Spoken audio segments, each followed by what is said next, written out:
This call is now being recorded. This call is now taking notes. दूसरे सत्र में आप सभी का पुनः स्वागत है। हमारे बीच में वैदेही अकुला जी उपस्थित हैं, जो अभी हमारे फर्स्ट सत्र की फैकल्टी रही, हमारे समवाय फाउंडेशन के प्रमोटर भी हैं। हमारे बीच में रीता गांधी जी सीनियर थेरेपिस्ट उपस्थित हैं, उनका भी स्वागत है। हमारे बीच में आभा जैन जी उपस्थित हैं, उनका स्वागत है। हमारे बीच में अगरकर मैडम उपस्थित हैं, उनका स्वागत है। हमारे बीच में शोभा गुप्ता जी उपस्थित हैं, उनका स्वागत है। हमारे बीच में अनिल शर्मा मैडम उपस्थित हैं, उनका स्वागत है। हमारे बीच में हेमंत सिंह जी उपस्थित, वो हमारे आश्रम वाले कामों में हमारे सहयोगी हैं। अभी हमारे बीच में नीतू जैन जो उपस्थित हो गई हैं, वो हमारे समवाय फाउंडेशन के प्रमोटर हैं, हमारी फैकल्टी भी है, उनका स्वागत है। तो सभी लोगों का स्वागत है। प्रणाम प्रणाम। हम लोग चर्चा कर रहे थे अभी मेरिडियन में, आयुर्वेदिक मेरिडियंस पर, और आयुर्वेदिक मेरिडियंस में हम लोग ये समझेंगे कि वर्टिकल और हॉरिजॉन्टल, इनका जो कंसेप्ट था ये क्या था। तो ये हम अभी नहीं समझना चाहते हैं, लेकिन हम लोग धीरे धीरे इसको समझेंगे। किसी मार्च में हम लोग जो क्लास लेंगे उसमें हम लोग दो इंपॉर्टेंट क्लास होंगे। एक तो इंपॉर्टेंट क्लास ये होगा कि प्रोफेसर पारग्रीवू का जो कंसेप्ट है वो क्या है, वो कैसे उस कंसेप्ट के आधार पर हमने कैसे वर्टिकल, हॉरिजॉन्टल और ये मेरिडियंस हाथों में प्लॉट किए।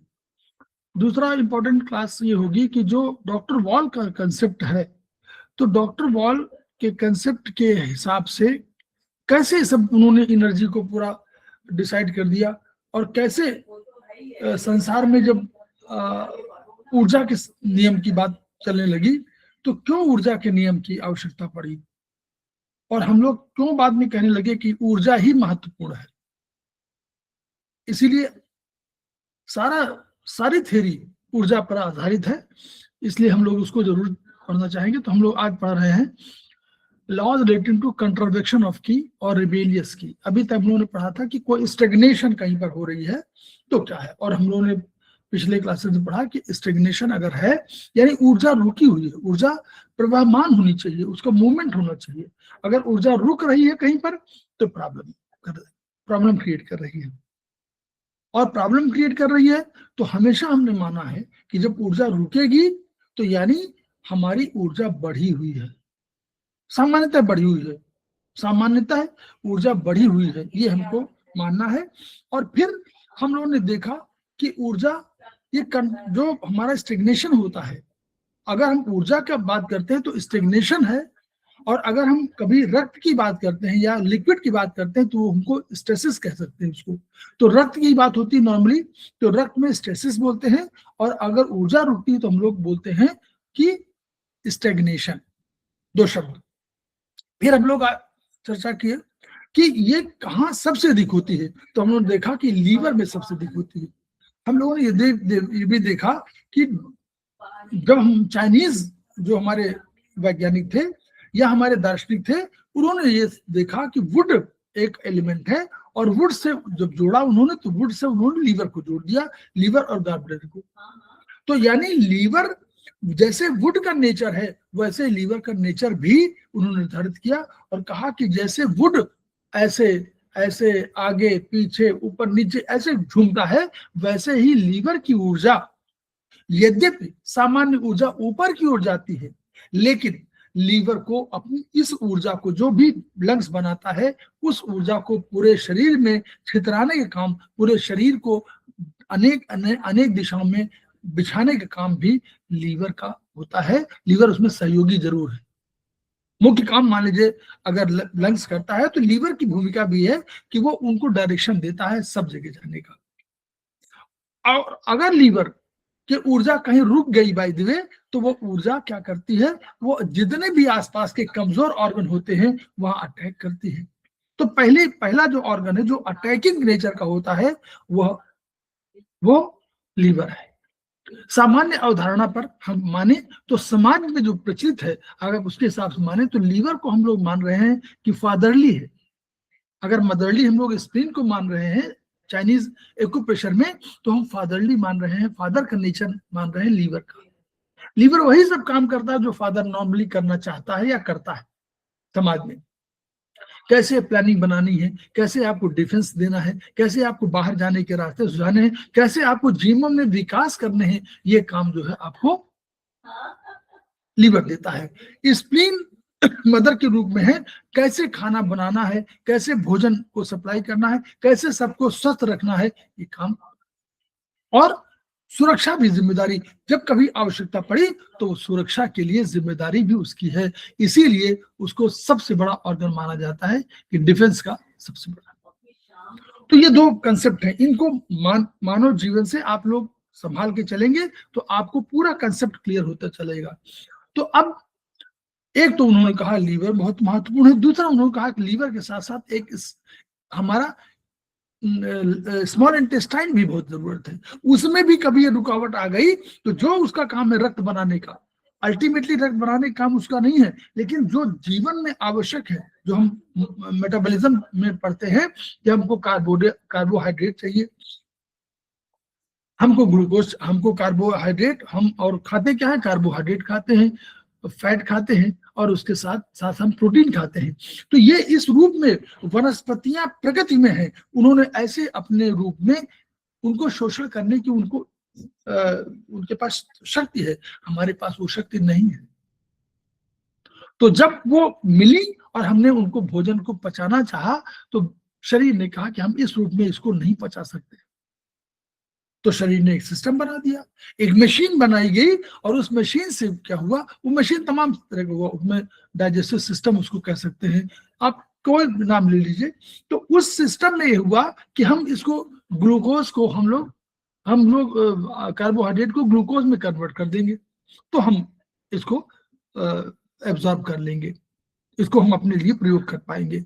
हम फैट को अगर फैटी एसिड में कन्वर्ट कर देंगे तो हम इसको प्रयोग कर पाएंगे, और हम प्रोटीन को एमाइनो एसिड में कर देंगे तो हम इसको प्रयोग कर पाएंगे। ये इस कंसेप्ट को लेकर डाइजेस्टिव सिस्टम बना दिया गया। अब डाइजेस्टिव सिस्टम बन गया तो ये हुआ कि भाई ये जब सोख लेंगे, ये जब एब्जॉर्ब कर लेंगे तो इस एब्जॉर्प्शन पर जो बचेगा वो वेस्ट निकल जाएगा, और वो हमारा चला जाएगा एलआई के माध्यम से शरीर के बाहर निकाल देंगे, हमको उसकी आवश्यकता नहीं। जो हमारे पास अब इन सब जब आ गया तो हमको बनना चाहिए था कोई ऐसा सिस्टम जिसमें कि ये जो चीजें हैं, हर सेल्स को शरीर में, हमारा करोड़ों सेल्स से हमारा शरीर बना हुआ था, उन सेल्स में हमको सब जगह भेजना था। क्या क्या भेजना था, हमको रक्त भेजना था। रक्त क्यों भेजना था, रक्त कोई आवश्यक उस रूप में नहीं था, लेकिन रक्त न्यूट्रिशन लेके जा रहा था, इसलिए रक्त आवश्यक था। रक्त के माध्यम से, जैसे नदियों के माध्यम से हमने सिंचाई की व्यवस्था किया और हमको पानी भिजवा दिया, मिनरल्स भिजवा दिया, मेटल्स भिजवा दिया, उसी माध्यम से हमने कहा कि रक्त के माध्यम से हम अपने यहाँ ऊर्जा बनाने का काम करेंगे। कैसे ऊर्जा बनाएंगे, उनका ग्लूकोज हमारे पास जाएगा। और हमने कहा लंग्स को कहा गया कि लंग्स आप ऑक्सीजन ले लीजिए, बाहर से प्रकृति से आप तमाम सक्षम है, आप ऑक्सीजन ले लीजिए, ये ऑक्सीजन हमको दे दीजिए, रक्त में मिला दीजिए, और रक्त में मिलाकर रक्त ही जाएगा और हर सेल को जाकर डिस्ट्रीब्यूट कर देगा। तो जब बनने लगा तो बनने का प्रोसेस कहाँ हुआ, डाइजेस्टिव सिस्टम में, जिसका सबसे बड़ा ऑर्गन हमारा माना गया स्मॉल इंटेस्टाइन, उसमें बनाया और अवशोषित किया, और शोषित करने के बाद ले गया। उधर हमारा शरीर का एक और अंग था जो बना रहा था, बोन मैरो। वो बोन मैरो में बन रहे थे हमारे ब्लड सेल्स, तो सेल्स वहां बने और सब आ जाकर कैपिलरी में इकट्ठा हो गए, और कैपिलरी में हमारे सारे सेल्स वहां से आ गए, और यहाँ से हमारे सारे तत्व पहुंच गए, छोटी आंत बड़ी आंत से सारे तत्व पहुंच गए, और इनने क्या किया, वहां पर जाकर के हमारा रक्त बन गया। अब जब रक्त बन गया तो ये हुआ कि ट्रांसपोर्टेशन के लिए कोई सिस्टम होना चाहिए, तो there was a system of cardiovascular system. उस सिस्टम ने कहा कि हमारे पास पूरी व्यवस्था है, हमारे पास हार्ट है, हार्ट में हमारे पास पंपिंग स्टेशन है, हम पंपिंग स्टेशन से पंप कर देंगे, हमारे पास ट्रांसपोर्ट कर देंगे। हमारे पास, उन्होंने कहा कि हमारे पास वेन्स है, हमारे पास आर्टरीज है, और हम जो हर ग्राहक को पहुंचाएंगे, हर सेल्स को पहुंचा देंगे, जो न्यूट्रिशन आप भिजवाएंगे वो सब पहुंचा देंगे, और जो उनका वेस्ट प्रोडक्ट होगा उसको हम ले आएंगे, वापस ले आएंगे, और ले आने के बाद हम उसको भेज देंगे कहाँ, हार्ट को फिर दे देंगे ताकि वो फिर शुद्धिकरण हो जाए। तो कार्डियोवास्कुलर सिस्टम का काम किया गया कि भाई आप ग्लूकोज ले जाइए, और ग्लूकोज ले जा करके आप उसमें रक्त, आपके पास रक्त है, ये न्यूट्रिशन दे दीजिए और ग्लूकोज दे दीजिए, और उधर हमारा ऑक्सीजन भी दे दीजिए। तो ऑक्सीजन के लेने के लिए एक और कंटेनर बना दिया गया। उस कंटेनर का नाम रखा गया हीमोग्लोबिन। क्या होता है हमारे पास वो है ना, कोई कौन किस में ले जाता है, किस में ले जाता है, ये ऑक्सीजन किस में जाती है, इसी में जाती है ना। ये एक हमारे पास प्रोटीन है जिसमें माध्यम से जाती है, और वो ऑक्सीजन दे देती है, ग्लूकोज अणु रखती है ना। तो ग्लूकोज अणु रखने का आरबीसी में ही का, आरबीसी कह दिया गया कि आप ग्लूकोज लेके जाएंगे और उसके साथ साथ ऑक्सीजन भी लेके जाएंगे, और हर सेल्स को दे देंगे। वहां हर सेल्स के, हर घर में, सेल्स एक घर था, उस घर में माइटोकॉन्ड्रिया भी थी, उसमें न्यूक्लियस था, यानी राजा था, यानी राजा मीन्स घर का मुखिया था, और घर का मुखिया के साथ साथ उसके साथ और थे, माइटोकॉन्ड्रिया थे। उन्होंने कहा हम बना देंगे, हम इनको जला करके और एक ऊर्जा बना देंगे, और जो वेस्ट होगा उसको बाहर निकाल देंगे, और ऊर्जा को हम संरक्षित करेंगे। ऊर्जा, इसलिए ऊर्जा की आवश्यकता हुई। अब ये हुआ कि किसको कितनी ऊर्जा चाहिए ये कैसे मालूम हो सकता है किसी सेल्स को आज 4 ऑक्सीजन चाहिए या 4 ऊर्जा चाहिए, और किसी को 10 चाहिए, किसी को कम चाहिए। तो ये हुआ कि रक्त का, इसके लिए 2 कंट्रोलर बनाए गए फैक्ट्री में, 2 कंट्रोलर व्यक्ति बनाए गए। एक कंट्रोलर का नाम था कार्डियो, कौन सा नाम को बताना चाहेगा? 2 सिस्टम जो कंट्रोलर है,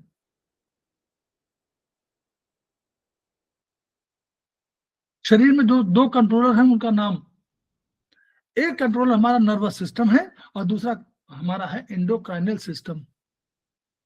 दोनों सिस्टम मिलकर के रेगुलेट करते हैं, कंट्रोल करते हैं कि किसको कितना चाहिए। मान लीजिए आप दौड़ रहे हैं तो हार्ट कह रहा कि लंग्स का, हार्ट कह रहा हमको अधिक रक्त चाहिए, तो लंग्स से कहा जा रहा कि और सांस लीजिए तेजी से, सो दैट कि हमको ऑक्सीजन आए और हम जल्दी जल्दी और बनाए। लेकिन जब उन्होंने कहा कि भाई आप जब आराम करेंगे तो आपको इतनी ऑक्सीजन चाहिए नहीं, तो आपको कम चाहिए। तो ये सब रेगुलेट करने का काम जो है nervous system and endocrine system का। इस तरह शरीर की रचना पूरी हुई। Now we come to laws relating to contravention of key और रिबेलियस की। अब कंट्रावेक्शन की मतलब, कंट्रावेक्शन से अर्थ समझिए, अगर फर्स्ट सेमेस्टर में है तो क्षम्य है कि आप कहें कि कंट्रावेक्शन माने जिधर जा रही है उसके उल्टा दिशा में जाए, ये पहला सेमेस्टर में। लेकिन सेकेंड सेमेस्टर में आप आ गए हैं तो ये नहीं। कंट्रावेक्शन का मतलब है कि वो भी कहीं भी अपने 0 डिग्री से किसी भी डिग्री पे अगर जा रही है तो वो कंट्रावेक्शन है। हमको जाना है कानपुर, इलाहाबाद से कानपुर जाना है, हमको बिल्कुल तय है कि हमको पश्चिम दिशा में जाना है। अगर हम पश्चिम दिशा से पूर्व, हमने पश्चिमोत्तर दिशा ले लिया तो हम कानपुर नहीं पहुंच पाएंगे। वो चाहे 2 डिग्री के अंतर हो, चाहे 3 डिग्री का अंतर हो, लेकिन ये अंतर हमने एंगल में अंतर कर दिया तो हम कानपुर नहीं पहुंच पाएंगे। उसी तरह कोई कंट्रावेक्शन जिसका डिस्टाइंड है, डिस्टाइंड माने नियंत्रित, वो निश्चित है कि इसको यहां जाना है, उसको उसका जो कहना चाहिए ध्येय, लक्ष्य है, लक्ष्य जो घर है उस घर में जाना है, और उस घर से वो बाएं दाएं किसी भी रूप में जाता है तो वो कंट्रावेक्शन कहलाएगा। और इसे ही रेबेलियस की भी कहते हैं। क्लियर? तो 0 डिग्री से लेकर के 360 डिग्री का होता पूरा गणित में, तो 0 डिग्री से लेकर 360 डिग्री तक कहीं भी आपको हो तो आप मानेंगे कि कंट्रावेक्शन है। 0 डिग्री से लेकर कहीं ऊपर जा रही है और नीचे जाइए तो भी, और इधर चली गई तो भी, अपनी सीमा जहां पर जाना है उसके ऊपर निकल गई तो भी कंट्रावेक्शन है, और अपने लक्ष्य तक पहुंच नहीं पाई तो भी कंट्रावेक्शन है। क्लियर? अब बोलिए, यहीं पर बताइए। आगे के लिए बता रहे हैं। बोलिए Agarkar madam, Annie, Rita Gandhi madam, Shobha Gupta madam, Hemant Singh, Anil sir. Sharma. जी सर। ये कंसेप्ट क्लियर हुआ कि नहीं? अपनी सर, सीमा clear हुआ। से ऊपर निकल गई तो कंट्रावेक्शन, अपनी सीमा तक, अपने लक्ष्य तक पहुंच नहीं पाई तो कंट्रावेक्शन, अब बाएं चली गई तो कंट्रावेक्शन, दाएं चली गई तो कंट्रावेक्शन, उल्टी चली गई तो कंट्रावेक्शन। ठीक, कंट्रावेक्शन को बड़े बड़े पैमाने पे ले लीजिए। कंट्रावेक्शन माने अपना जहां गंतव्य है वहां नहीं पहुंच पा रही है तो कंट्रावेक्शन, उसके आगे बढ़ रही तो कंट्रावेक्शन, नीचे चली गई तो कंट्रावेक्शन। चलिए अब आप आगे चले। Law number 1, each of the internal organ moves it's की। हर ऑर्गन की एक की होती है, ये हमको जानना है। ट्रीटाइज 7 के साथ साथ ट्रीटाइज 16 पढ़ना है, तो ये समझ में आना चाहिए कि हर ऑर्गन की एक की है, वो एक डायरेक्शन में मूव करती है टू परफॉर्म सर्टेन फंक्शंस, उसके कुछ निश्चित फंक्शन है कि ये काम करेगी। This is called its functional की। मेरिडियन अलग है, फंक्शनल की अलग है। मेरिडियन का डायरेक्शन कहाँ है ये सब कोई लेना देना नहीं है, फंक्शनल की का डायरेक्शन क्या है ये लेना देना है। मेरिडियन नीचे से ऊपर जाएगी, ऊपर से नीचे आती, यही तो हमारे चाइनीज ने कहा। एक एक दो मेरिडियन को छोड़ करके उन्होंने हॉरिजॉन्टली कोई मेरिडियन नहीं कहा, लेकिन हॉरिजॉन्टल मेरिडियन थी, ऐसा नहीं बिना हॉरिजॉन्टल के संभव नहीं था। 2 मेरिडियन पैरेलल चल रही थी इस तरह की, अगर लंबवत जिसको बोलना चाहिए कि वर्टिकल, तो कैसे इनको दोनों मिल रहे थे? दोनों को मिलाने के लिए भी कोई हॉरिजॉन्टल मेरिडियन थी, लेकिन उन पर हम बहुत चर्चा नहीं किया, वो बहुत इंपॉर्टेंट नहीं थी। तो this is called its functional की। ये एक फंक्शनल की है जिसका कि डायरेक्शन अपना तय होता है, वो ऑर्गन तय करता है। लॉ नंबर 2 क्या है? The direction of the meridian of internal organ may be same और डिफरेंट। मेरिडियन का डायरेक्शन से लेना देना, मेरिडियन का डायरेक्शन भी वही हो सकता है जो फंक्शनल की का डायरेक्शन हो, और उससे विपरीत भी हो सकता है। लंग्स की मेरिडियन, लंग्स की मेरिडियन कहां से कहां जाती है? लंग्स ऐसे हुआ, ऐसे ऐसे रखिए हाथ, ऐसे हाथ रखिए, कहां से कहां जा रही है देखिए, डायरेक्शन बताइए। लंग्स कोई बताए? नीचे से ऊपर की तरफ। नीचे से ऊपर, वेरी गुड, नीचे से ऊपर जा रही है, लेकिन फंक्शनल की ऊपर से नीचे आ रही है ना? फंक्शनल की लंग्स ऊपर है तो वहां से नीचे जा रही है, तो इसलिए डायरेक्शन मेरिडियन से मतलब नहीं है। फंक्शनल की डायरेक्शन अलग हो सकती है और एक डायरेक्शन हो सकती है। Law number 3, the direction of key of each internal organ is closely related to its function. जो ये डायरेक्शन है इंटरनल ऑर्गन का, ये उसके फंक्शन से बहुत संबंध रखता है, क्योंकि फंक्शन को पूरा करने के लिए ही उसका डायरेक्शन तय होता है। कौन सा काम करना है उस पर उसका डायरेक्शन की का तय होता है, भाई यहां जाना है। जैसे हमको मालूम हो कि हमारे घर में 4 सेवक हों और हमको मालूम हो कि ये सेवक हमारा बैंक जाता है, तो जो स्टेट बैंक की तरफ, मान लीजिए स्टेट बैंक जाना है उसको, तो स्टेट बैंक का डायरेक्शन हमने कहा कि ये तो पूरब की ओर है हमारे घर के, तो वो तय हो गया ना कि ये सेवक हमारा पूरब की ओर जाएगा। इसका काम स्टेट बैंक जाना है तो इसका काम पूरब की ओर जाना है। अगर वो पश्चिम की जाना मिल जाए तो समझ जाइए कि वो बैंक नहीं जा रहा है, कोई और काम कर रहा है। क्लियर ना? ऐसे तो समझना है, पूरा जो भी व्यवहारिकता आप समझ सकते हो लगाइए उसमें, और जैसे समझेंगे आपका ज्ञान बढ़ता जाएगा, बिल्कुल व्यवहारिक।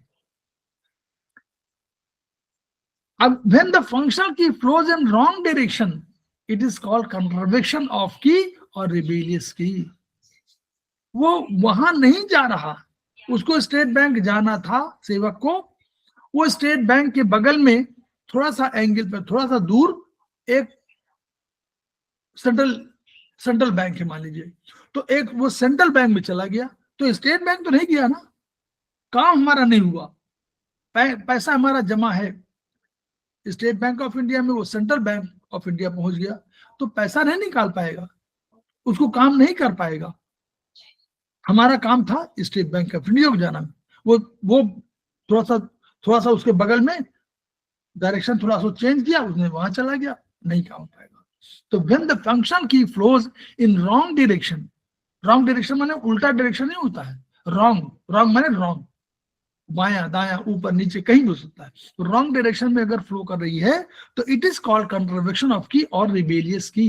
इसी को रिबेलियस कह सकते हैं, इसी को कंट्रवेक्शन कह सकते हैं। Wrong direction means direction other than its normal direction of flow of functional key। यहां पर सिद्धांत हो गया क्लियर? बोलिए madam. Hemant Singh, Anil Sharma madam, Agarkar madam, आबाब जैन मैडम, जी मैडम, सर सर हो गया। जो बात हो रही थी यहाँ पे क्लियर हो गया। वो कह रहे कि other than is normal function, उल्टी दिशा नहीं कह रहा है, वो नॉर्मल डायरेक्शन से अदर देन, ऐसे जाना था इधर चला गया, यूं हो गया तो भी गलत हो गया, इधर चला गया तो भी गलत हो गया, इधर चला गया तो भी, इधर चला गया तो भी गलत हो गया। ठीक है, तो यानी कहीं भी रॉन्ग डायरेक्शन, नॉर्मल डायरेक्शन से रॉन्ग डायरेक्शन की ओर जाना है उसको। फॉर एग्जाम्पल दे दिया, stomach functional qi failing to descend and flowing upwards causes nausea or vomiting. This is called contraction of stomach key. Stomach की क्या काम, जो भोजन अशुद्ध भोजन है उसको नीचे की ओर ले जाना है ताकि वो आगे जा करके और एलाई के माध्यम से निकल जाए। अब वो ऊपर जाने लगी, फंक्शनल की ऊपर की ओर उठने लगी तो नौजिया होगा, वोमिटिंग होगा, डकार होगा, ये सब चीजें होंगी। तो कहना कि this is called contravection of stomach qi. Law number 6 क्या है? The contravection of qi includes the following two conditions also. कह रहे हैं दो कंडीशन और समझना है हमको। If the normal direction of the functional qi is upwards, although the qi is flowing upwards but it fails to reach its destination, this is called a condition of contraction of key।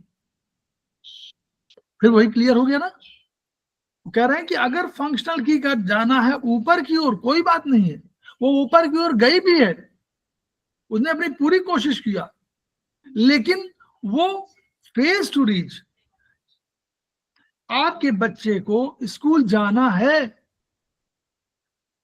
School आपका 2 kilometre दूर है, school से 2 kilometre पहले ही वो खेलने लग गया तो नहीं पहुंचा ना स्कूल। जो मुख्य उद्देश्य था स्कूल पहुंचना, वो तो पूरा नहीं हुआ।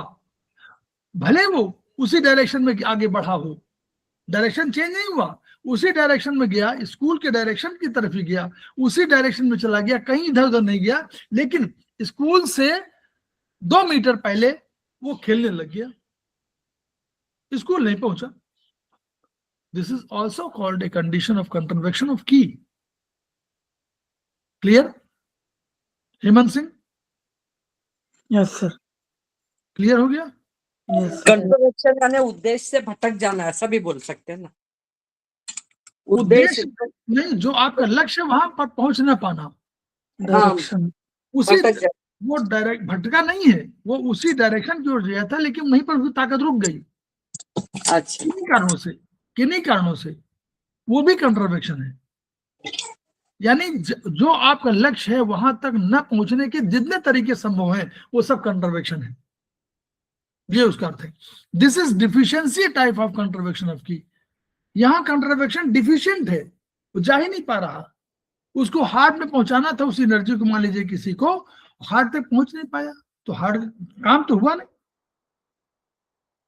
हम पूरा पहले जमाने में क्या होता था, युद्ध हो रहे थे, युद्धों में घुड़सवार भेजे जाते थे कि बगल में राजा है उनके पास जाओ और सूचना पहुंचा दो कि हमारे पास शत्रु आक्रमण कर दिया है, तो अपनी सेना भेज दे, हमारे संबंध, हमारे संधि है उनके साथ। घुड़सवार गया, किन्हीं कारणों से घोड़ा गिर गया, बीमार पड़ गया, नहीं जा पाया, तो काम तो नहीं हुआ ना। यहां शत्रु सेना ने आक्रमण कर दिया और जीत लिया। क्लियर? तो ये this is deficiency type of contraction of key. This type of contraction arises in case of spleen की sinking. पूरा आपसे बताता चल रहा है, आपको पढ़ना है, 7 आपने पढ़ा है तो 16 आपको पूरा बताता चल रहा है क्या करना है। ये contraction of key arises in case of spleen की sinking and failing to reach a destination causing prolapses. अपनी जगह पहुंच नहीं पाया तो प्रोलैप्स होगा, वेरिकोज वेन्स हो जाएंगे, हार्निया हो जाएगी, मास्थेनिया ग्रेविस होगी and wrinkles on skin. Wrinkles on skin पर आप लोगों ने विचार कभी किया है? कहते एजिंग फैक्टर में है, तो एजिंग फैक्टर के लिए डिफिशियंसी वही है स्पिन की सिंकिंग का, स्पिन के डिफिशिएंट है। जो नॉर्मल रिंकल है वो हो सकता है, लेकिन नॉर्मल के पहले अगर कहीं हो रहा है तो वो स्प्लीन की सिंकिंग का उदाहरण है। माइस्थेनिया ग्रेविस, पलकें नहीं उठ रही हैं, उठाना पड़ रहा है, बॉडी कमजोर हो रही है, शरीर हाथ पांव उठ नहीं पा रहे हैं, this is myasthenia gravis. Wrinkles on skin, तो जब रिंकल्स की बात कहीं हो तो तुरंत आप क्या लगाना है आपको? पहले तो लगाइए स्प्लीन की डिफिशियंसी। जब लगा के रिंकल्स बढ़ रहे हैं तो स्प्लीन की सिंकिंग के साथ साथ वो स्प्लीन की डिफिशियंसी के साथ साथ 2-3 इंपॉर्टेंट पॉइंट लगा दिए जाते हैं। कौन कौन इंपॉर्टेंट पॉइंट है वो भी बता चुके हैं, जैसे नंबर 1 UB35, जैसे नंबर 1 गवर्निंग वेसल 1, जैसे गवर्निंग वेसल 26, जैसे आपका CV6, जैसे CV4। ये सब पॉइंट आपके रेजिंग के लिए है, बोले सिंकिंग से डूब रहा है। सिंकिंग माने डूबना है, बिल्कुल जैसे कोई तालाब में डूब रहा है, उसको उठाना है, बहुत तेजी से उठाना है, तो वही चीज है। डिफिशियंसी के बाद सिंकिंग है, 2 बात, डिफिशियंसी के बाद और है, फिर उसके बाद सिंकिंग माने बिल्कुल डूब रहा है। Although the normal direction of the function is upwards, but it goes excessively upwards beyond its destination. This is also contraction of key. वो सीधे रास्ते में गए, बच्चा स्कूल जाना था, स्कूल गया, स्कूल तक उसी डायरेक्शन में गया, स्कूल के आगे एक खेल का मैदान था, वहां जाके खेलने लगा, तो भी तो कंट्रावेक्शन है, स्कूल तो नहीं पहुंचा ना। तो टीचर थे, उन्होंने कहा, कंप्लेंट किया कि भाई बच्चा आपका स्कूल नहीं आया। हमने कहा वो तो गया था, बच्चा आया, उसने कहा हम तो उसी डायरेक्शन में चले गए थे, हम कोई भटके भी नहीं, डायरेक्शन में गए थे, लेकिन पता चला कि वो जो स्कूल के पीछे आगे और आगे, उसके आगे जहां से आपका घर है उसके आगे जाकर खेलने लगा था, तो भी तो कंट्रावेक्शन है, पहुंचा नहीं, लक्ष्य में नहीं पहुंचा। दिस ऑल्सो कंट्रावेक्शन ऑफ की, दिस एन एक्सेस कंडीशन, ये एक्सेस कंडीशन है। वो डिफिशिएंट था, उसमें बच्चा कमजोर था, यहीं रुक गया कारण से, और यहाँ बच्चा में शक्ति इतनी थी, आगे बढ़ गया, वो वहां खेलने लगा। तो ये this type of contravection arises in case of liver key flowing excessively upwards causing migraine or headache in temple, eye or lateral side of head. Liver में ये होता है, इसके बहुत हमको सिंपल है, 3, 13, 14, GB 34, लीवर गॉलब्लैडर, और उसके बाद पेरिकार्डियम 6, ट्रिपल वार्मर 6। 6 पॉइंट हमारे पास है, लगा दीजिए, सिडेट कर दीजिए, माइग्रेन कम हो जाएगा, आई में सूजन जो होती है, आपको दर्द हो रहा वो होगा, लेफ्टल साइड है यहाँ पर जो होगा। ठीक, चलिए लॉ नंबर 7, कंट्रावेक्शन ऑफ मूवमेंट। कह रहे कंट्रावेक्शन of movement of key of any internal organ causes dysfunction. अगर कह रहे हैं कि की का जो मूवमेंट है उसमें कोई कंट्रावेक्शन होगा तो जो ये सब अंदरूनी ऑर्गन की बात है, तो कॉजेज डिसफंक्शन, इसको डिसफंक्शन कहा जाता है।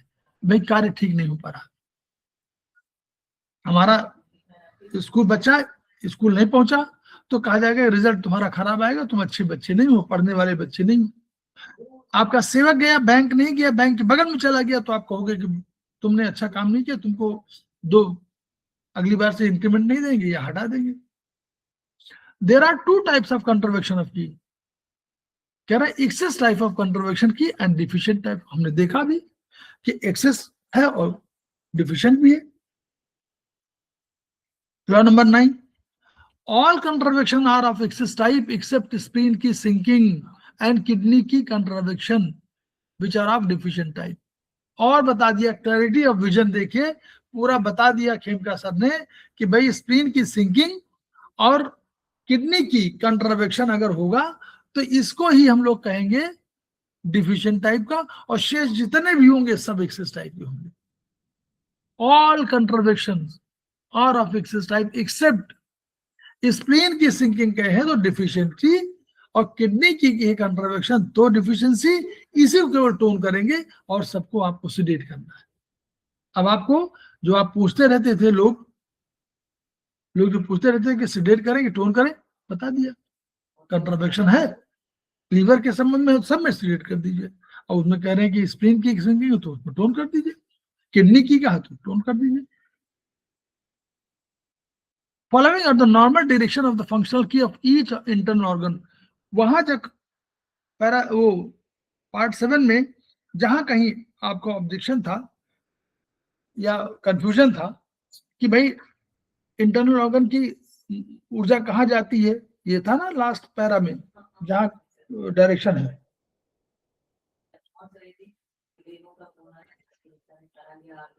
तो उन्होंने अब पूरा क्लियर कर दिया। हेमंत सिंह, जो क्वेश्चन आता था ये देखिएगा इसका उत्तर। स्प्लीन की राइजेज, प्लीहा की ऊर्जा ऊपर की ओर जाती है, क्लियर।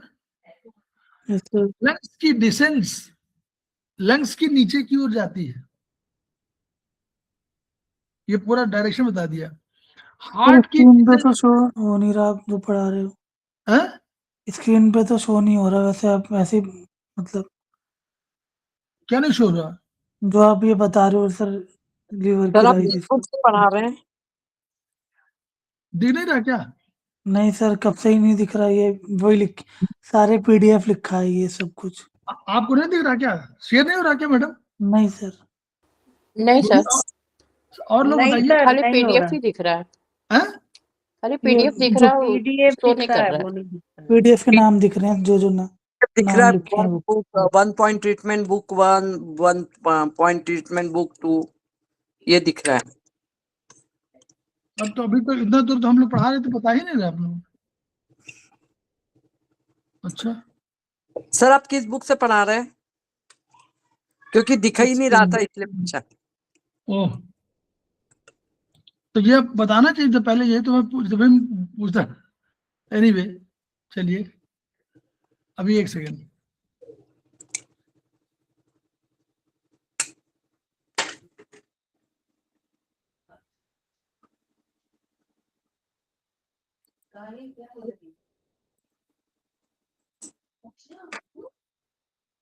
हम तो समझ रहे हैं कि दिख रहा है, ये आप लोग अब दिख रहा है।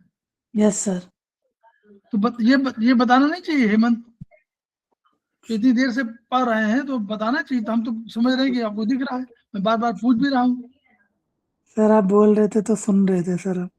नहीं, हम समझ रहे थे, पढ़ना चाहिए ना, हम तो बात पूछ रहे हैं, तो ये तो बताना आपको चाहिए, हमें क्या मालूम, हम तो समझ रहे हैं कि हो रहा है शेयर। ठीक है अब आप शेयर हो रहा है? यस सर, एकदम परफेक्ट है। हाँ, तो ये है स्प्लीन की राइजेस लिखा हुआ है। Following are the normal direction of the functional qi of each internal organ. Spleen qi rises, ये दिख रहा है। यस सर, दिख रहा है। लंग्स की डिसेंट्स, हार्ट की डिसेंट्स, हार्ट भी नीचे जाती है।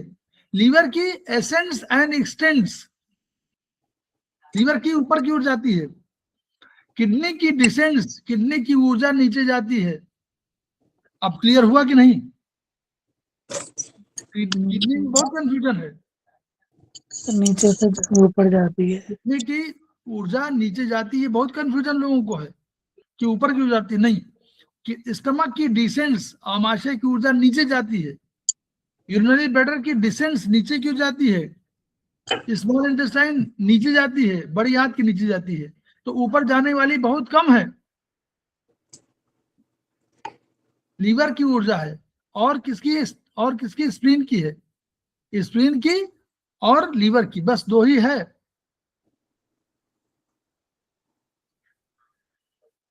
ठीक है, कोई कंफ्यूजन नहीं होना चाहिए। जो टिटाइस 7 में कहीं आपको लगता है किडनी की ऊपर जाती, वो दूसरी बात है। वो कहते हैं कि मिलती है वो ऊर्जा की बात नहीं कर रहा, वो कह रहा है कि वहां मिलती है, ऊपर से ऊर्जा आती है लंग्स की, ये उसको रिसीव करती है, जितनी आवश्यकता होती है उतने ले लेती है, और शेष उसको वापस भेज देती है। ये नहीं करते कि ये ऊपर अपने ऊपर चल ना, ये नीचे जाती है, सारे ऑर्गन्स को सप्लाई करती है किडनी, यूबी को, एलआई को, एसआई को, सबको देती है। लॉ नंबर 11, कंट्रावेक्शन ऑफ की में बी ऑफ फॉलोइंग 10 टाइप्स। 10 तरह के कंट्रावेक्शन है। बोलिए, समझ में आ रहा है? आगे देखिए, एक ही समझते जाए। जो सेमेस्टर सेकंड में है और टिटाइस 7 पढ़ा है उन्होंने, उसके आगे की ये किताब है। जहां कहीं उसमें कंफ्यूजन हो, इसमें क्लियर विजन है। कंट्रावेक्शन ऑफ द स्टमक की कॉजेज, अगर कंट्रावेक्शन स्टमक की का होगा तो nausea, vomiting, belching and hiccup, हिचकी, मिचली, वमन, डकार, ये होगा। तो बहुत अधिक आ रहा है तो कंट्रावेक्शन स्टमक की है। दूसरा, contravection of spleen qi causes prolapsis, varicose veins and haemorrhoids.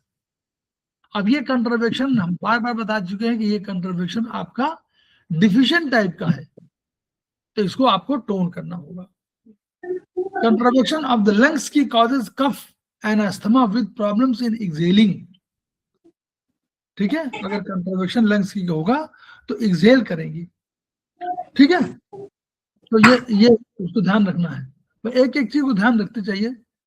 फिर कंट्रावेक्शन ऑफ द किडनी की causes asthma with problems in inhaling। Inhaling problem है तो किडनी की है, लेकिन इनहेलिंग होगी, उसमें एक्सेलिंग कर रही है, वो आपका ऊर्जा बढ़ी है, ये ऊर्जा घटी है, ये ऊर्जा कम हो।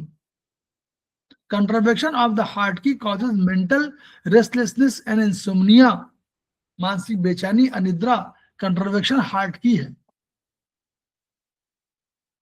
Contravection of liver qi going excessively upwards causes migraine, headache, dizziness and irritation. और contravection of liver qi going horizontally to the stomach causes nausea, belching, vomiting। Attack कर दिया इसने। Contravection liver qi going horizontally to the spleen causes alterations of constipation, diarrhea। Alternative होता है, कभी दस्त कभी कब्ज। Contravection of liver qi going horizontally to the intestine causes dry stools, lower abdomen, twisting pain and barborigmus, गुड़गुड़ाहट। Sir ये 8th वाला समझा दो कि थोड़ा सा बोलो, दोबारा से, मतलब कॉन्ट्रावेक्शन of the liver qi going horizontally, मतलब पारा पारी माना पार पर, एक बार कब्ज, एक बार कब्ज, एक बार पतले दस्त। तो कभी ऐसा हो सकता है कि 15 दिन कब्ज, 15 दिन दस्त। कभी हो सकता है कि 2 दिन दस्त, 2 दिन कब्ज। कभी हो सकता है कि 1 दिन कब्ज, 1 दिन दस्त। एक दिन हो सकता है कि सवेरे कब्ज, रात में दस्त। इसमें सर लीवर की स्टैग्नेशन और कंट्रावेक्शन लीवर की है, तो लीवर की स्टैग्नेशन लगेगा इसमें। लीवर का ऑक्सीडेट कर दीजिए और उसका स्पिन को बढ़ा दीजिए, ठीक है, हाँ वही सर। स्पिन को टोन करिए, लीवर को कर दीजिए। जो दुश्मन है ये बड़ा पावरफुल है, तो इस पावरफुल को, इस पावर घटा दीजिए, स्पिन को बढ़ा दीजिए। हम्म, ये अभी ये पूरा दिया हुआ प्रोटोकॉल दिया हुआ है। कंट्रावेक्शन ऑफ, जब, हाँ देखिए ये और आ गया, कंट्रावेक्शन of liver qi going downwards causes burning pain, burning urination and urinary tract infection। UTI का कारण भी कंट्रावेक्शन ऑफ लीवर की होता है। सर हम तो किडनी का और स्प्लीन का देखते हैं कि फ्रीक्वेंट यूरिनेशन होता है, तो वो समझते हैं। फ्रीक्वेंट यूरिनेशन होता है तो हम किडनी पे और उस पर ध्यान देते हैं। हाँ तो वो तो सही है, फ्रीक्वेंट यूरिनेशन के वो बर्निंग नहीं ना, अच्छा। बर्निंग होते हैं क्या उसमें ना, वो तो आप रात में जाते हैं, दिन में जाते हैं अधिक बार, उसमें बर्निंग नहीं होती। ठीक है। बर्निंग माने जलन, कोई इन्फेक्शन हुआ तो वो इन्फेक्शन है, वो एक्चुअली वो क्या है, वो द्वार खोल दे रहा है।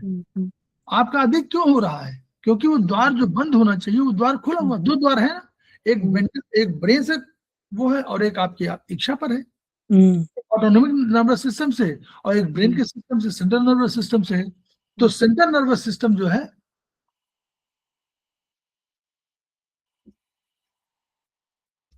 अभी क्लास चल रहा है पब्लिक, हेलो, हाँ हेलो। हाँ, अरे सर, अरे वो पूछ रहे थे एक यहाँ एक बंदा है, बंदा उसको 3 दिन से यूरिन ही नहीं। केवन बंदा। हाँ बोलो। तो 3 दिन से तो उसको तो यूरिन नहीं पास किया। केवन में बंधवाओ ना सुपारी, लेकिन वो तो चल भी नहीं पा रहे ना, पेट तो बहुत सूजा हुआ अरे तो सुपारी, केस तो बहुत यूरिन नहीं हो ज्यादा रहा, यूरिन नहीं हो रहा तो केवन पॉइंट है, हाँ, प्रेशर करें, हाँ, प्रेशर करें, खूब प्रेशर दे। हाँ, उसको मैं दे तो रही थी प्रेशर, लेकिन वही वो अगर चलता होता तो ज्यादा नहीं प्रेशर होता। तो कभी तब प्रेशर खूब दो, हाँ, प्रेशर, हाँ, अच्छा खूब दो, वो एक दो, मैं दे रही थी, लेकिन 2-3 मिनट दो, डरो नहीं। अच्छा। हाँ हाँ, तो ज्यादा एज तो नहीं है, बट 3 दिन से वॉशरूम नहीं हुआ, पेट एकदम सूजा। किडनी और केतीन का टोन भी कर दो, केतीन K6 भी टोन कर दो, ठीक है। केटीन K6 हाँ करके देख लें। दोनों टोन कर दो। अच्छा, और केवन जो है, केवन में जो है वही सुपारी बांधो, सुपारी मतलब खड़े होने दो, चलाने की जरूरत, खड़े होने दो, खड़े तो हो सकता है, खड़ा कर दो। नहीं, वो खड़े नहीं, वो नहीं, खड़ा नहीं हो सकता है, क्योंकि इन दिन हो गए तो उसकी हालत बहुत बुरी है वाली, हालत बहुत बुरी है। तो खूब प्रेशर दो, फिर वो 2-3-5 मिनट दो, हो जाएगा। हाँ वही देखते हैं। ठीक, वही देखते हैं। ठीक, okay, all the best.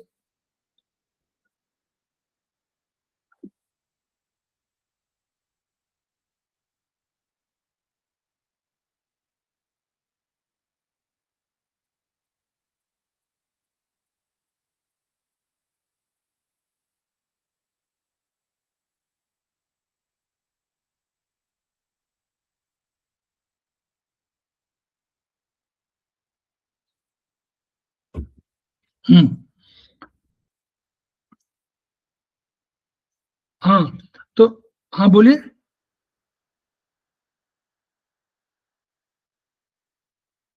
Hemant बोलिए। यस सर, 10th पे थे sir, contraction of the liver qi going down.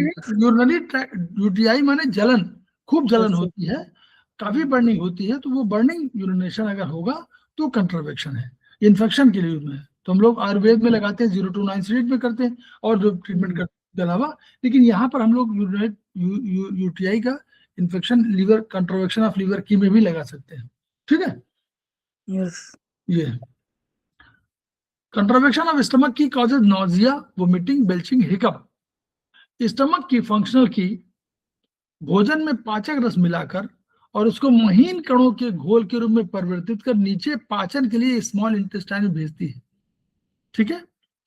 पाचक रस मिलाएगी और महीन कणों में घोलेगी और उसको स्मॉल इंटेस्टाइन में भेजेगी, यही तो हम लोग मॉडर्न साइंस में पढ़े हुए हैं। इसे डिसेंडिंग फंक्शन ऑफ स्टमक की कहते हैं, क्योंकि वो उसका काम क्या था, जो स्प्लीन ने बनाया वो तो ऊपर चली गई ऊर्जा, शुद्ध ऊर्जा जिसको बोलते हैं कॉम्परेटिवली, ये कॉम्परेटिवली कुछ अशुद्ध ऊर्जा के रूप में भी इसमें है।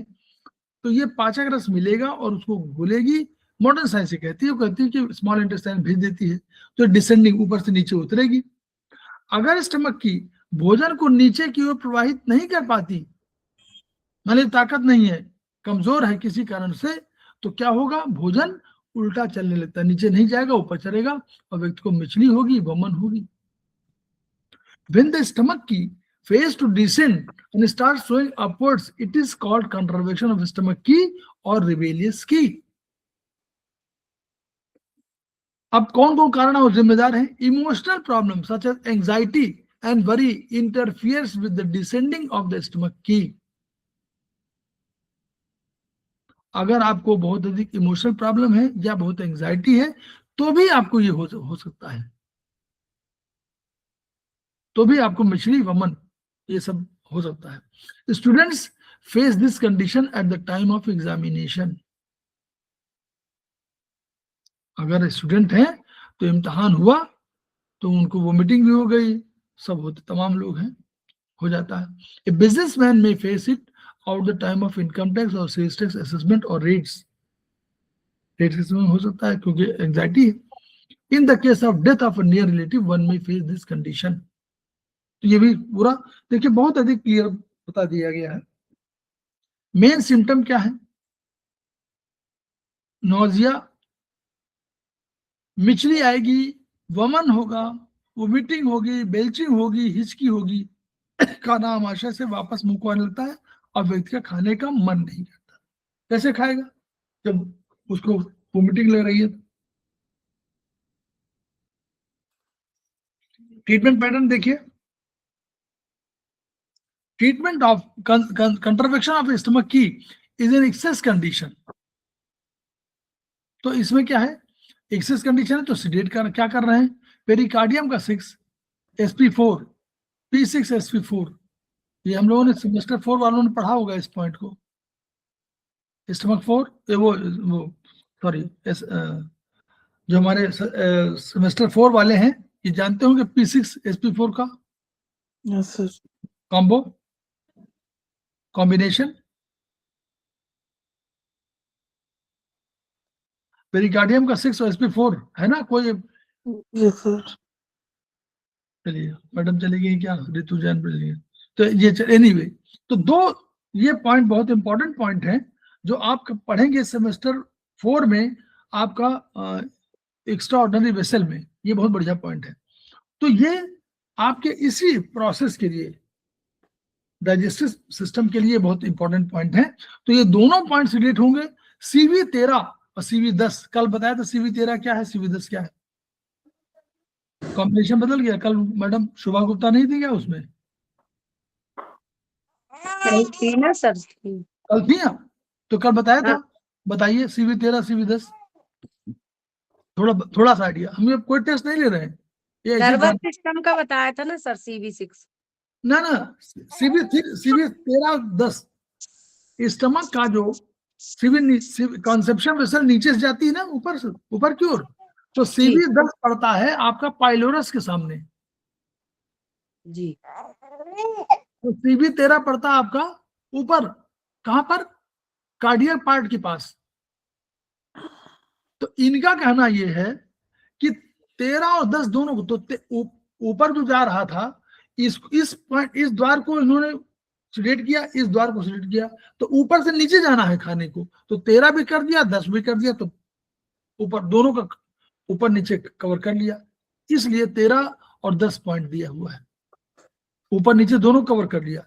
ऊपर से ये स्टमक का बना हुआ है जे आकार का, ऊपर का है CV13, नीचे का CV10. तो दोनों पॉइंट को सिलेक्ट कर दिया. तो सिलेक्शन माने ऊपर से नीचे की ओर धकेला और 10 ने नीचे की ओर धकेल दिया. CV13 ने नीचे को ढकेला, CV10 ने और नीचे को ढकेल दिया. तो हमारा ये जो नोजिया वोमिटिंग ठीक हो गई. पेरिकार्डियम 6 ने क्या किया? पेरिकार्डियम माने इसी एरिया का मालिक है ना. Pericardium sp4. पेरिकार्डियम कहाँ है? यही तो है. और sp4 भी यहीं पर है, बीच के स्प्लीन बीच में है और पेरिकार्डियम बीच में है, यहीं पर है तो है, हार्ट के पास में. तो ये इस एरिया को इसने ऊपर जो प्रेशर बन रहा था यहाँ उसको नीचे कर दिया, खत्म हो गया. CV13 it subdues the rebellious key of a stomach. P6 sp4 these 3 points is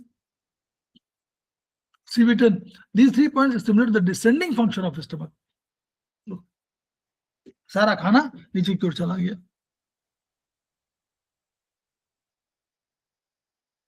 liver law number 13 contravection of spleen qi causes prolapsis, varicose veins and hemorrhoids. बताइए, देखिए आप लोग बता दीजिएगा जब आप रोकना हो। हेमंत बता दीजिएगा। यस लॉ नंबर 13 पढ़ लें कि नहीं पढ़ें, बोलिए। पर और लोग को बताएं, हेमंत के अलावा बताएं, और कौन लोग बताएं। हम लोग 13 पढ़ा दीजिए। Very good. चलिए, कंट्रवेक्शन ऑफ स्प्लीन की कॉजेज प्रोलैप्सिस। अब स्प्लीन की के कंट्रवेक्शन हुई तो प्रोलैप्स होगा, वेरिकोज वेन्स होंगे, हेमराइड्स होंगे। तो ये जो है, और देखिए हेमराइड्स, वेरिकोज वेन्स, ये वेरिकोज वेन्स की भी प्रभावित कर, नीचे से ऊपर जा रही है तो रुक जाती है, तो आपको वो जो स्किन में आपको नीले नीले ऊपर जाते हैं। और प्रोलैप्सिस के सारे प्रोलैप्स, कोई भी प्रोलैप्स करें, एनी प्रोलैप्स, देखिए प्रोलैप्सिस कहा, any prolapse, uterine prolapse, anal prolapse, कोई भी हो, सबके लिए प्रोलैप्स के लिए जिम्मेदार है। Even prolapsis, skin prolapse, skin prolapse होती है, स्टमक प्रोलैप्स, स्टमक बढ़ जाता है ना, कोई भी स्किन, कहीं की भी स्किन, वहां की वो है। तो सब में जब भी आपको लगे वो है, तो यानी कंट्रवेक्शन स्प्लीन की है, तो इसमें हमेशा जो है ये स्प्लीन डिफिशियंसी पैटर्न पे होती है। Spleen's functional qi goes upward up to lungs and heart. क्यों? In sending food essence to these organs, वहां जाती है कि भाई उसको खाना देते, वो खाने से बनाएंगे कुछ और, रक्त बनाते हैं ना वो लोग। तो when these are transformed to qi and blood, lungs qi बना देगा और हार्ट बना देगा blood. If the spleen's functional key does not ascend properly, the food essence will not be transported upwards and diarrhea will be caused. नीचे की ओर चली जाएगी तो डायरिया हो जाएगा। In the long run there will be deficiency of key and blood. अब देखिए विशेष circle, अभी ये गई नहीं, एक तो ये कमजोरी थी कि ये गई नहीं, तो ऊपर जाना था, उसको बनाना था ऊर्जा और बनाना था ब्लड। ये बेचारी परेशान है कि हम भेजें कैसे अपनी ऊर्जा को, तो डायरिया तो अलग हो गया। डायरिया के बाद क्या हुआ, थोड़ा समय और बीता, अब ये तो कमजोर है, ये तो भेज ही नहीं पा रही, तो ब्लड भी तो कम हो गया, ऊर्जा कम हो गई, ब्लड कम हो गया। हार्ट ब्लड नहीं बना पा रहा है, लंग्स ऊर्जा नहीं बना पा रहा है, भेज नहीं पा रहा उसको। अंतर करिए, ऊपर से ऊर्जा भेजने का काम क्या है, लंग्स ऊर्जा, देखिए लंग्स को ऊर्जा भेजने का आएगा, इसमें भी लंग्स का ऊर्जा भेजने का काम है, किडनी से मिलना है, और किडनी से मिलने के बाद किडनी को लेना और भेजना है ही नहीं, उसके बाद लंग्स के पास ऊर्जा नहीं है तो कहां से जाएगा, तो यहाँ किडनी परेशान हो गई, तो फिर जाकर अस्थमा वाला होगा। देखिए स्प्लीन की descending is called contrivection of spleen key or Bayes key. In fact, spleen key sinking pattern is called the contrivection of the spleen key. Spleen qi sinking जो है वो कंट्रवेक्शन कहलाती है। ये दोनों को एक ही रखिए, स्प्लीन की सिंकिंग जो है वो वास्तव में कंट्रवेक्शन ऑफ स्प्लीन की है। There is abnormal deficiency of spleen qi and this causes the spleen qi sinking condition. Abnormal deficiency हो जाएगी, ascending of spleen qi lifts and keeps the body organ in place. अगर spleen qi ऊपर जाती है तो आपके सारे organ, जो भी ऑर्गन जहां है शरीर में, वो सब यथास्थान बनाए रखने के लिए जिम्मेदार है। यूट्रस, वेजाइना, मेल के जितने ऑर्गन्स हैं वो, स्टमक, आगे स्किन, सारे सिम्स, जितने भी ऑर्गन जहां जहां स्थित हैं, उन सबको लिफ्ट करने का काम और अपने जगह पर स्थापित करने का काम, रखने का काम, रोके रखने का काम किसका है, स्प्लीन का है। इसीलिए स्प्लीन की को हम लोग टोन करते हैं नॉर्मली। इफ द स्प्लीन की सिंक्स, प्रोलैप्सिस में अकर, बहुत स्प्लीन की बिल्कुल सिंक कर गई तो प्रोलैप्स हो जाएंगे। Following persons who have to stand long hours every day due to the nature of their work are likely to be affected by this pattern. कौन कौन प्रभावित होते हैं, देखिए ट्रैफिक पुलिसमैन दिन भर खड़े रहते हैं,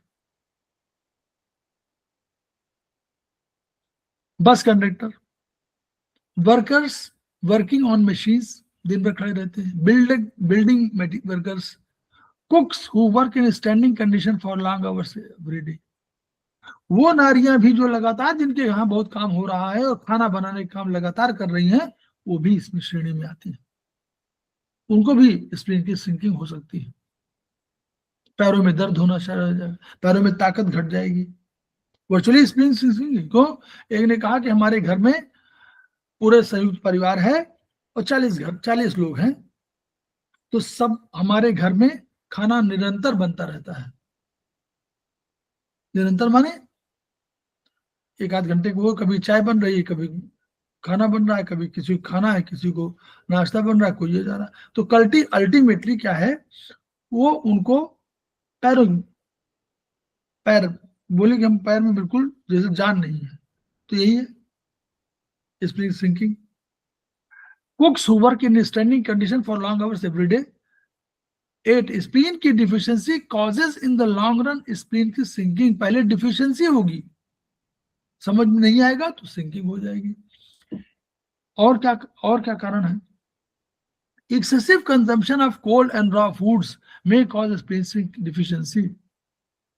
2 दिन का फ्रिज का खाना और रॉ फूड माने बहुत अधिक सलाद, बहुत अधिक फल। जैसे आप कोई कहे कि हम केवल सवेरे से लेकर शाम तक केवल फल खाते हैं, पर चारों दिन खाते हैं, तो आपको ये वाला स्प्लीन की डिफिशियंसी होनी तय है।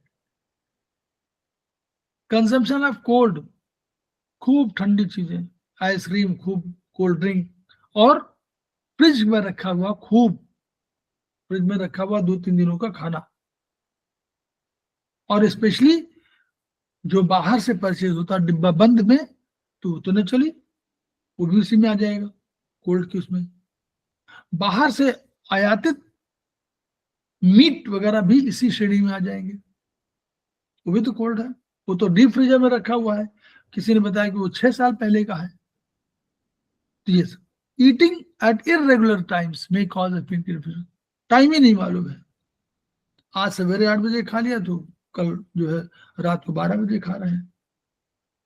एक्सेसिव ईटिंग में also cause spleen qi deficiency. Excessive, बहुत अधिक खाना खा लिया तो भी, जल्दी खा लिया।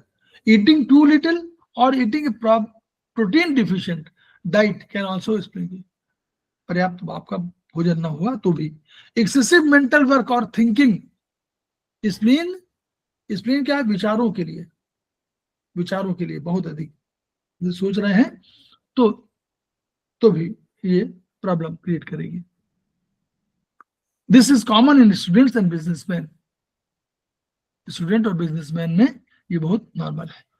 Going to work just after hurried lunch may also cause spleen qi deficiency. खाना खाया तुरंत भागे, फिर फाइल देखनी है। Prolonged exposure to dampness either from weather or from place of living may cause spleen qi deficiency.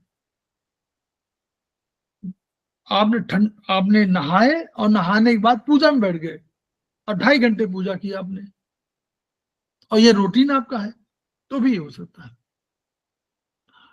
कोई ऐसा घर जो सीलन युक्त हो, उसमें आप रह रहे हो लगातार, या कोई ऐसा प्रदेश या ऐसा देश जहां आप ठंडक लगातार हो रही हो, वहां पर रह रहे हैं, तो भी आपका ये बीमारी हो सकती है।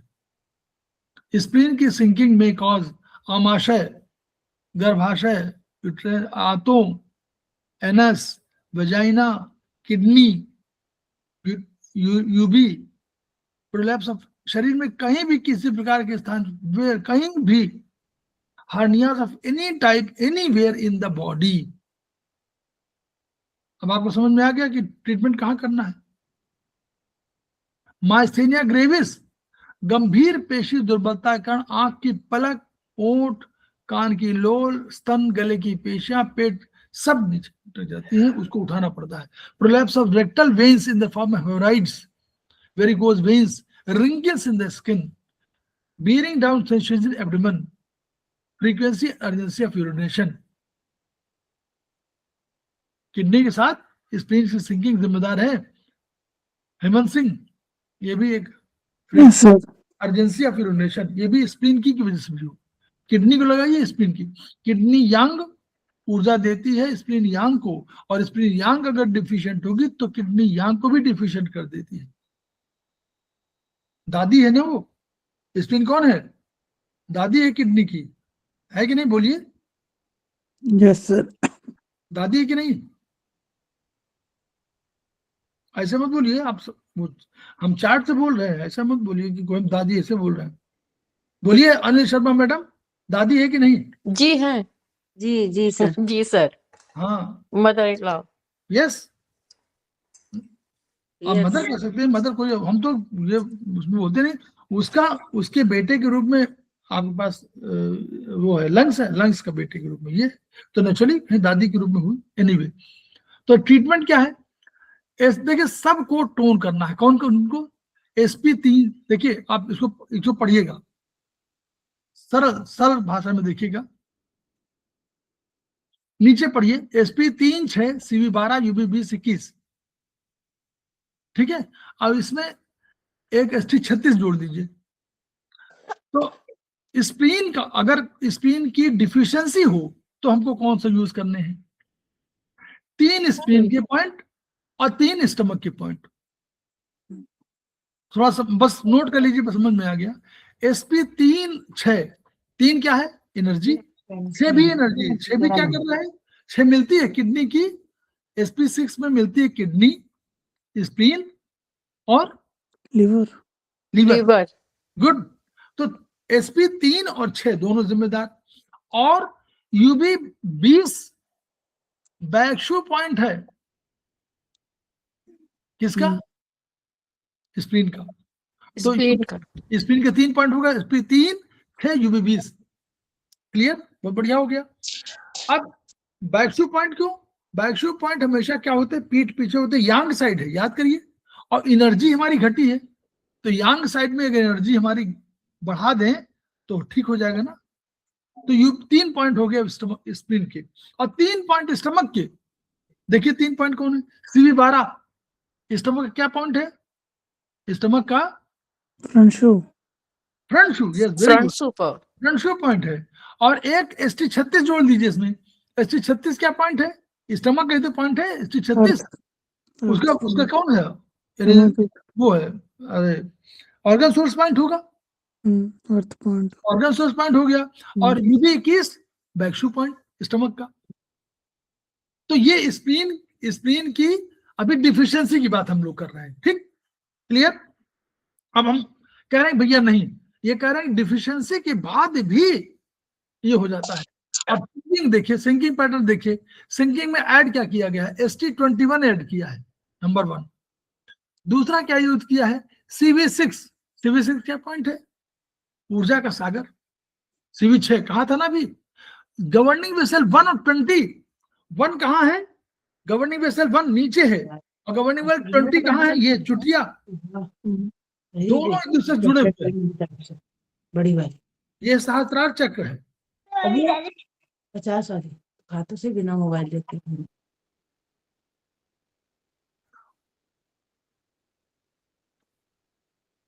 वो जो है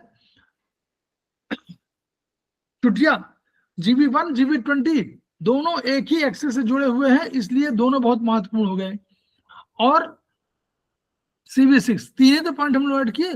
आप चाहें तो UB35 भी यूज कर सकते हैं, UB35, बस आपका हो गया। आपका ट्रीटमेंट किसका हो गया? पहले आपने स्प्लीन का उसमें किया कि स्प्लीन डिफिशिएंट है, और फिर हमने कहा कि श्रिंकिंग पैटर्न है, इसलिए हमको एनर्जी और बढ़ाएं, GB1 बढ़ा दें, GB20 बढ़ा दें, यहाँ चुटिया वाला, और CV6 3 पॉइंट बढ़ाएं। UB35 एक पॉइंट है, कभी कभी यूज होता है, ठीक। तो यहां तक हम लोगों ने, अब ठीक है, यहाँ लग रहा है, अच्छा अब ठीक लग रहा है ना? तो ये जो है 13 तक हम लोग आ गए हैं। ये थोड़ा सा कठिन प्रश्न है, मतलब थोड़ा सा कंट्राडिक्शन है। इसको अगर समझ जाएंगे आप लोग तो आप फिर हम लोग पैटर्न समझ जाएंगे, भाई हमको ऐसे ट्रीटमेंट करना है।